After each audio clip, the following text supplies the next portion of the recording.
ఎంత తలలు పండిన దర్శకులైనా 2-3 హిట్లు పడ్డాక ఫ్లాపులు చూడటం సహజం. కేవీ రెడ్డి, మణిరత్నం దగ్గర నుంచి జంధ్యాల, కొరటాల వరకు అందరికీ ఇది అనుభవమే. కానీ కొందరు మాత్రం దీనికి మినహాయింపుగా నిలిచి కొత్త చరిత్ర సృష్టిస్తారు. వాళ్లలో ముందుగా చెప్పుకోవాల్సిన పేరు ఎస్ఎస్ రాజమౌళి అయితే ఆ తర్వాత నిలిచేది అనిల్ రావిపూడి. 10 సంవత్సరాల క్రితం సరిగ్గా ఇదే జనవరి 23న కళ్యాణ్ రామ్ పటాస్ రిలీజ్ అయింది. ఒక పోలీస్ కమర్షియల్ ఎంటర్టైనర్ ఇలా కూడా తీయొచ్చా అని డెబ్యూ డైరెక్టర్ నిరూపించిన తీరు మాస్ ప్రేక్షకులతో ఘన విజయం అందించింది. చిరంజీవి మేనల్లుడుగా ఎదుగుతున్న దశలో ఉన్న సాయి ధరమ్ తేజ్ తో సుప్రీం లాంటి మాస్ మూవీ బాక్సాఫీస్ వద్ద వసూళ్లతో పాటు రావిపూడికి అవకాశాలను తీసుకొచ్చింది. కళ్ళు లేకుండా ఒక స్టార్ హీరో మీద మాస్ అంశాలతో కథ రాసుకోవడం చాలా రిస్క్. అయినా సరే వెనకడుగేయకుండా రవితేజ రాజా ది గ్రేట్ తీసిన వైనం చాలా ప్రత్యేకంగా నిలిచిపోయింది.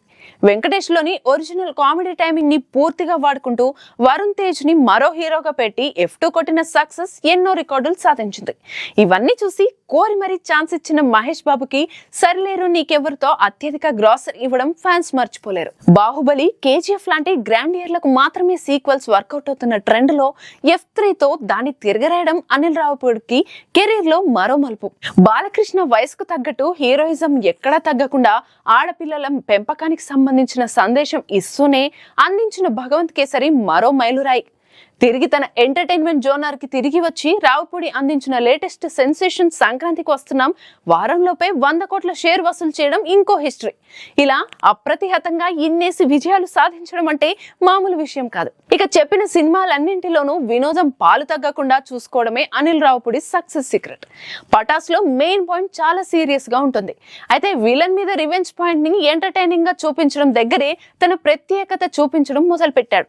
ఈవీవి సత్యనారాయణ, జంధ్యాల, ఎస్వి కృష్ణారెడ్డి లాంటి వాళ్ళను రీప్లేస్ చేస్తూ కొత్త తరం కామెడీ డైరెక్టర్ గా మారిపోయిన అనిల్ రావిపూడి ఇంత ప్రతిభ ఉంది కాబట్టి ఏకంగా మెగాస్టార్ చిరంజీవితో ఛాన్స్ కొట్టేశాడు. చూస్తుంటే ఈ క్రియేటివ్ హిట్ మెషిన్ లో ఎప్పటికీ ఇంధనం అయిపోదేమో.